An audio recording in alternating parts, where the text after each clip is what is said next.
a writer and creative strategist who grew up in Quezon City with almost 10 years experience in the fields of climate change and sustainability. She collaborates frequently with coalitions and collectives that educate on environmental and social issues and their narratives of power and culture through communications, program design, facilitation, and relationship building. She co-steers the Agam Agenda, the arts and culture platform of the Institute for Climate and Sustainable Cities to advance arts-based strategies and storytelling that widen climate conversations. Currently, she's taking her graduate studies in interdisciplinary art and regenerative culture. She's also a published author of 2 books, Formations, published in 2021, and Compositions, published in 2023 by Everything's Fine Press. Please welcome Ms. Carissa Pobre. Hi everyone, good afternoon, magandang hapon. Let me share my screen and I hope it's visible to everybody. And I hope that I can full screen this presentation. Okay, all right. Hi everyone, it's so good to be here, and thanks Harvey for such a practical, meaningful presentation earlier, and I so admire the work of Anna and Save Philippine Seas. It's always so great to be in a room full of artists and filmmakers. You are my kin, you are my creative souls, and it's wonderful that OML Center, of course, has provided this opportunity to really narrate stories that maybe we have not necessarily heard, and stories that maybe we've heard before, but actually need a little bit of updating, reframing, because there are tired ways and narratives and stories that we have been hearing for a long time, and they're just not landing in the right way. And some of those reasons, nasabi na ni Harvey kanina, no? Degradation, what was I forget the full term. That's how you know it's a big term, because it was quite a word, a mouthful for the vocabulary. But there are lots of things that we can do as creative individuals in order to craft stories and visuals that enable action when it comes to one of the great crises that we face, which is on the climate crisis. And so a little bit of background about me. So I am the strategist for creative communication currently at the Agam Agenda. It is part of the Institute for Climate and Sustainable Cities, which I'll talk a little bit about later.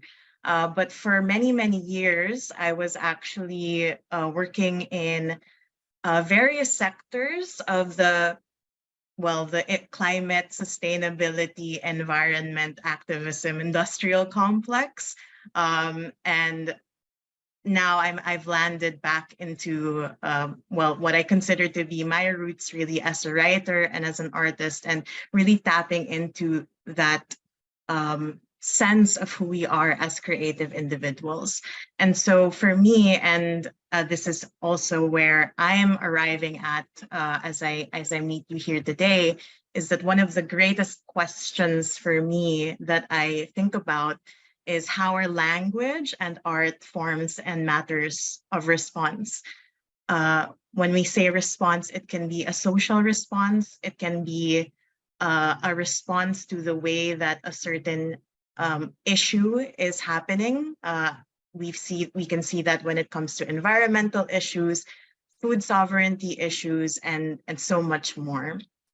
And so I'll talk a little bit about Agam Agenda first, and use creative inquiry and elucidate it for you as one of the ways that can hopefully provoke the way that you are going to be producing and writing your short films as part of this competition. So firstly, I'd like to introduce the Agam Agenda. We are a dynamic platform that brings together scientists, creatives, young people, policymakers, and activists and advocates together to engage one another and to face the climate crisis together. What we do is really amplify the arts and humanities and how we tackle the climate crisis in a creative, restorative, and kind way. I would be remiss to say that when it comes to a big complex issue like climate, which for me has also been overwhelming, and it's still very overwhelming sometimes. It's important to note that storytelling has not necessarily been valued. It might not have necessarily been as important as technical reports or long amounts of data that are extremely, extremely important, but it is both using and understanding and communicating that, and also reframing some of those ways so that we can widen how we look at those climate conversations. And so with Agam Agenda, we really want to reimagine this through our work. And I'd like to share with you a little bit of the historical story of Agam Agenda, with the origins of it back in 2014, more or less, with the book Agam Filipino Narratives on Uncertainty and Climate Change. This is an anthology that is actually one of the only existing anthologies of Filipino eco poetry that came out in the wake of Super Typhoon Yolanda at the time. And if you have a chance to ever come across a very rare copy of this book, it is a collection of photographs of survivors and portraits of them, together with poetry stories that were written by writers, artists, scientists who responded to those photographs. And in this way, they were able to tell the stories and also connect with these realities that were happening on the ground. And so through stories and art, we really want to be able to tackle the climate crisis in a rather sideways approach, and also to show that there is power in being able to do that through creative modes and creative lenses. And so actually a lot of those photographs were initially mounted way back in 2012 in the halls of the Philippine Senate when the People's Survival Fund bill was enacted into law. And the photographs served as well as a way to embolden the need for policy change when it comes to the climate crisis at the time. And so the first anthology that Agam Agenda and at the Institute for Climate and Sustainable Cities was created and published in 2014. And lo and behold, eventually this became a full culture agenda under ICSC, knowing that we need stories, we need poetry, we need art, films, so many other modes as well of creative expression to reimagine our futures in a time like this. And so Agam Agenda was born. I'll share a little bit more about some of our key initiatives, but what we really do is we try to deepen these conversations between climate and culture, because the work that we do is really rigorous as creatives. Not a lot of people kind of think that kasi kwento lang yan, or storytelling lang yan, or it's maybe just something that tugs at those emotions. But actually those emotions and those feeling states are so revealing about the way that we experience the world, the way that people are experiencing the impacts of the climate crisis, and so much more. I'm struck by what Kato mentioned earlier, which is something that we always talk about at Agam Agenda, which is that this is actually a crisis that is very close to our senses. And sometimes we get desensitized, inundated by data. Again, it is something that we engage, right, through different modalities, different ways of doing it. And so I'm happy to share that at this point, the Agam Agenda is really sharing a lot of these stories in the work of culture and climate. So how do we reimagine and widen these stories?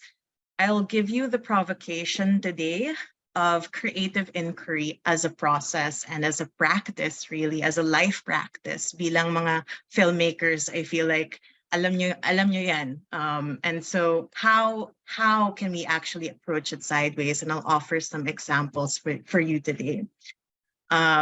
So first of all, when it comes to creative inquiry, it was Harvey who mentioned earlier, we experience very heightened states of emotion, right? We experience heightened states of emotion when it comes to any crisis. The pandemic was one of them. And I mean, I don't know where you were in 2020, but that really was a huge curveball for me personally, and actually taught me that and reminded me of how important it is to connect with your sense of creativity, whether you needed to watch Netflix kasi wala kang magawa, or you needed a story to be able to comfort you, a piece of film, some music, right? It helps us go through things that we have all collectively gone through. And inside of these raw feeling states, I like to call them, of anxiety, sadness, joy, euphoria as well, there are actually very, very rigorous questions that are not just environmental, but they're also cultural, political, and spiritual questions that are lodged within them. So siguro when you go through your own processes of focus groups, or you go to your different visits, you go on site, these are also that kind of mindset of being open to the questions that the experience of communities are really showing us. And that practice of creative inquiry helps us tend to those questions. And one offering I can give you is the anthology Harvest Moon. Kung una may Agam Filipino narratives na mas Filipino yung mga tula at kwento. Here in Harvest Moon, Poems and Stories from the Edge of the Climate Crisis. It is also an anthology, but across Asia, Africa, the Pacific, and Latin America. Different photographs as well, with poetry, prose, and many other forms of written work that responded to these visuals. And the idea actually of this book, which, side note and plug, also recently won the National Book Award for Best Anthology, which we're very proud of. That was also edited by our lead strategist, Padma Pani Perez. The idea behind this book was, what if you couldn't use a word like climate change? Baka maano ako dito ng OML Center, pero try ko na lang. What if you employed certain creative constraints in your process that actually challenge the way you think and challenge certain assumptions, beliefs, or even ways of telling your stories that can actually make it so much richer? And so this was exactly the process of both Harvest Moon and Agam Filipino narratives that I do believe is quite a unique process when it comes to creative work, because they sent out these photographs to various writers whose work they collated in the book. At sabi nila, bawal yung climate change, bawal carbon footprint, bawal yung, I guess, words that tend to alienate, that tend to isolate or indicate some of those very parang dominant systems or dominant ways of thinking that maybe are not as close to the senses, for example. It's not close to the gut. It's not close to what we see or what we feel. And the result of this is that a lot of these poems and photographs were really provocations of how we can imagine the climate crisis differently. And earlier, I believe Kato lauded all of you na shortlist na we need to not shy away from the complexity of the climate crisis and knowing that there are so many intersections of this kind of work. I also just saw in the chat, yes, thanks for taking my little joke in jest, as especially knowing that OML Center is really pioneering this kind of work with explaining and also challenging a lot of these different concepts as well. I won't read this to you, but this is just one example of one of the poems from Harvest Moon. It is by Kathy Jetniel Kitchener, who is a poet and a diplomat of the Republic of the Marshall Islands in the Pacific.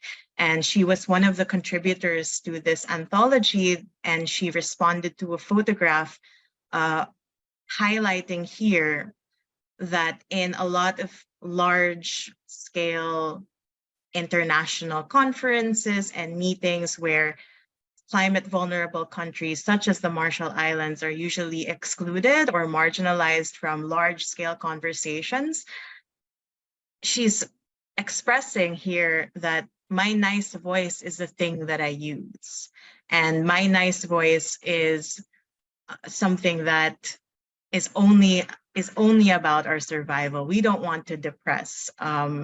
And it's brave to admit it so openly. And I love this poem. If you get the chance to get a copy, it's a poem for me that shows how important it is to really get to the heart of why we do what we do, which is something that you can carry throughout as you go through your own films and your own production work. So here I want to emphasize that creative play with materials, film, language, body, your senses as well, and form can really be cultivated as processes of creative inquiry into collective ecological and cultural consciousness. Creative inquiry also allows us to draw parallels and connections that we may otherwise have not been able to, we are otherwise not able to do. And I will again offer another provocation of one piece of our work as well at Agam Agenda, which is called When Is Now. It is a global poetry and arts movement and campaign that is housed on a digital exhibition on whenisnow.org. And here we really want to seed climate action through the arts.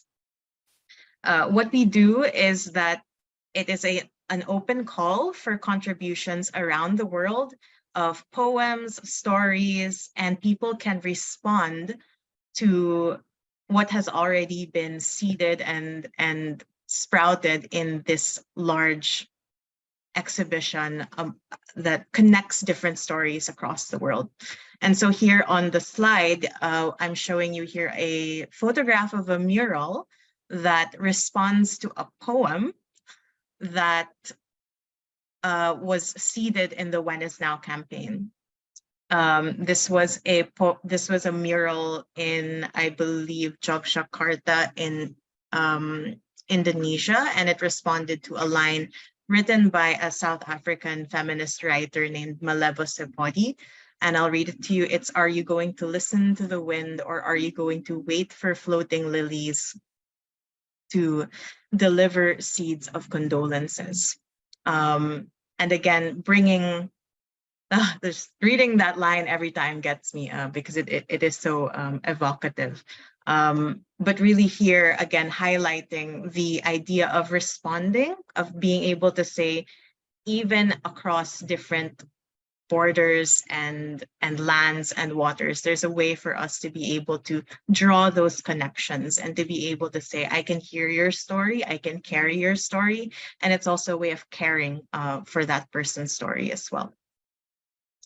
And at the bottom right of this slide, the photograph here is a set of, again, poetic lines by the Filipino-American poet Luisa Igloria. "The parched world burned and bodies filled the earth as waters grew heavy, coral reefs put on white funeral clothes."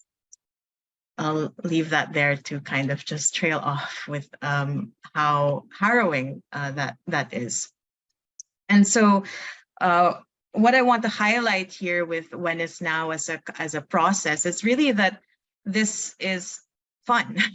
It's a way to connect and respond to each other in various creative forms. So here we also have been able to work together with artists around the world here in Bangalore in India, where they carried lines from other poets as well across the world. And many of them have been seeded in other ways as well through other poems, other songs and music. So it's a fun collaborative process to really engage your creativity in this way. This year, When Is Now as a global initiative is actually focusing, knowing that we tackle climate, but we also know that it's very much tied to so many other issues. This year, we're actually focusing on food, and under the thematic title of Every Body Eats, places, beings, and stories flourish when we nourish what feeds us. And I want to offer this again as a provocation, knowing that there are so many issues when it comes to climate that are really interconnected, and we cannot talk about one thing without really eliciting or drawing from another. And with this, I want to share, if I can hopefully share sound, a short video that hopefully encapsulates as well how we can use creative inquiry and employ creative inquiry as a way to tackle and address certain issues on climate in various ways. Oh, that did not show up. Okay. Give me one moment.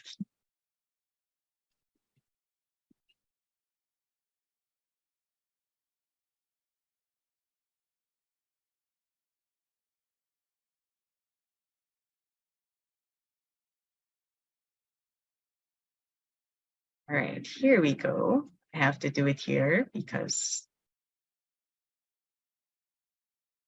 screen. Listen closely. Can you hear movement? Listen closely. Can you hear movements of nourishment unfolding around you?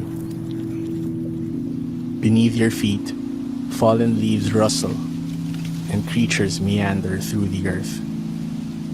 Rotten fruits slowly merge with the soil. Lapping waves murmur, gnawing hard rock into fine sand that rains upon the ocean floor. You begin to notice. The glimmer of the sun feeds the tiny organisms that breathe life into the waters. The caterpillar munches on the crisp leaf. Rumbling rhizomes burrow into the earth's layers. The wind that travels past you carries seeds and scents. Blurs feathered and furry beings to new lands. From soil to sky, have you noticed that every body eats?